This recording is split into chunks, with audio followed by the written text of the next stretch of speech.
আমি আমার ওয়াইফকে ভালোবাসার অপরাধে ওকে বিয়ে করছি ভালোবেসে। এর কারণে আমার শ্বশুর বাড়ির লোক অনেকগুলো মামলা দিয়ে আমাকে জেলে পাঠাইছিল। মার্ডার কেস দিয়েছিল, আমাকে অস্ত্র মামলা দিয়েছিল। তখন আমি অনেক দিন যাবৎ জেল কাটছিলাম, প্রায় 2 বছর আমি জেলে ছিলাম। 2 বছর পর্যন্ত আমার ওয়াইফ আমার জন্য অপেক্ষা করছিল। এই যে হঠাৎ গতকালকে আমি শুনলাম আমার নামে একটা কি নিউজ করা হয়েছে, যে নিউজে আমি কোনো কি জড়িত ছিলাম না এবং আমি অবগত ছিলাম, আমি যেটা জানতাম না আসলে। তো গতকাল রাতে আমি শুনলাম, শোনার পরে বুঝতে পারলাম নিউজটা হচ্ছে কি শহরে জবি শিক্ষার্থীকে কুপিয়ে অপহরণ হামলায় বাবাসহ আহত 5। কিন্তু কে শিক্ষার্থী কে কীভাবে কাকে কে মারছে, কিভাবে আহত হয়েছে সেটা যদি আমি জানতাম তাইলে আমার দোষ ছিল, আমি অপরাধী ছিলাম। আমার তো কোনো অপরাধ ছিল না আসলে।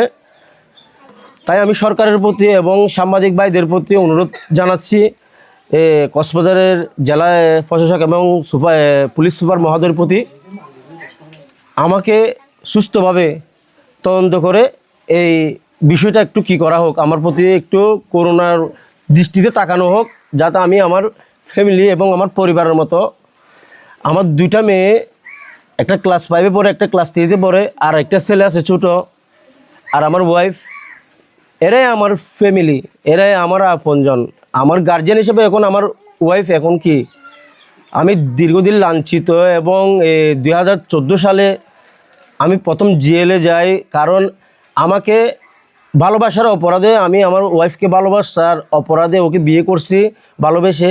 এর কারণে আমার শ্বশুর বাড়ির লোক অনেকগুলো মামলা দিয়ে আমাকে জেলে পাঠাইছিল। মার্ডার কেস দিয়েছিল, আমাকে অস্ত্র মামলা দিয়েছিল। তখন আমি অনেক দিন যাবৎ জেল কাটছিলাম, প্রায় 2 বছর আমি জেলে ছিলাম। 2 বছর পর্যন্ত আমার ওয়াইফ আমার জন্য অপেক্ষা করছিল।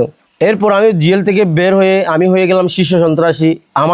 আমার অনেকগুলো মামলা এই সেই বলে আমাকে কি অনেকবার হেনস্থ করা হয়েছে, যার কারণে আমাকে আবারও কি 16 সালে লাস্টের দিকে আমি আবারও জেলে যাই। কিসের কারণে যাই, কি কারণে যাই আমি জানি না। এরপরও আবার আমার নামে নাকি ওয়ারেন্ট বের হয়ে গেছে, আবার আমি আত্মসমর্পণ করি।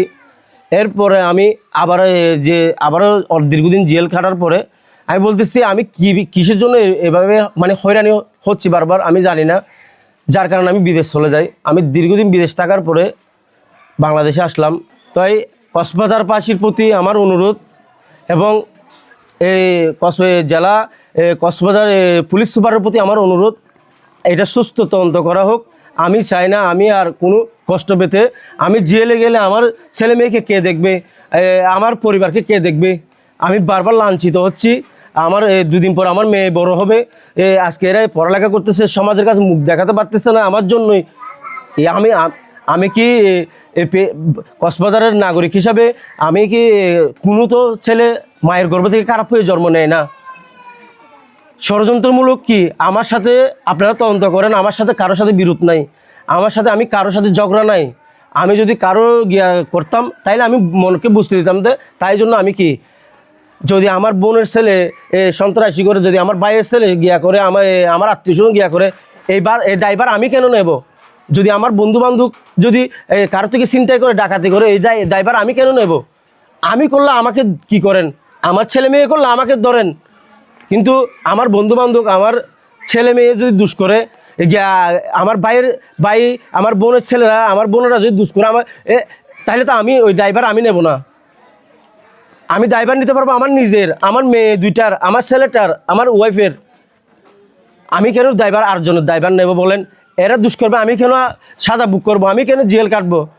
এই যে হঠাৎ করে প্রতিটি মুহূর্তে, আমি তো বলছি আমার প্রথম মামলা যেগুলো হয়েছিল আমার শ্বশুর বাড়ির কারণে, যাকে আমি বিয়ে করছি ওনার কারণেই, ওনাকে বিয়ে করাতে আমাকে কি করছিলাম, আমি ভালোবেসে বিয়ে করছিলাম।